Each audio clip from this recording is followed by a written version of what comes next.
যে মুসল্লির নামাজের ভিতরে মনটা উদাসীন, মনটা অন্যদিকে চলে যায়, এই মুসল্লিরা ধ্বংসপ্রাপ্ত, কিয়ামতের ময়দানে এই মুসল্লিরা জাহান্নামে যাবে। প্রিয় মুসল্লি ভাই ও বন্ধুগণ, আপনাদেরকে একটা জিনিস মানতে হবে, মসজিদ হচ্ছে ইবাদতখানা।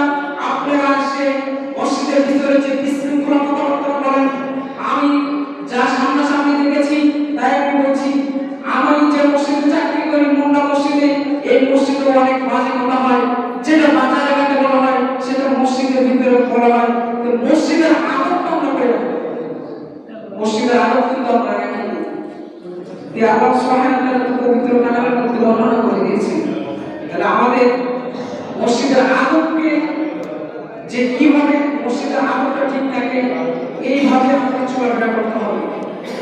আল্লাহ সুবহানাহু ওয়া তাআলা আমাদেরকে রমজান মাস দিয়েছিল, সে রমজান মাস অতিবাহিত হয়েছে, আমরা এমন কাজ করবো না যে কাজের কারণে যে যে ইবাদতগুলো করেছি সেই ইবাদতগুলো যেন বিফলে যায়, এরকম কাজ করা যাবে না। আমরা এক মাস সিয়াম সাধনা করেছি, আমল করেছি, এই আমল যদি আমাদের বরবাদ হয়ে যায় তাহলে তো কোনো এক মাসে সিয়াম থেকে কোনো লাভ হবে না, ইবাদত করে কোনো লাভ নেই। এই দিকে দেখতে হবে এবং মসজিদের আদবকে রক্ষা করতে হবে, যেন মসজিদের ভিতরে যেন বেয়াদবি কথাবার্তা এবং বেয়াদবি আচরণ যেন মসজিদের ভিতরে না হয়।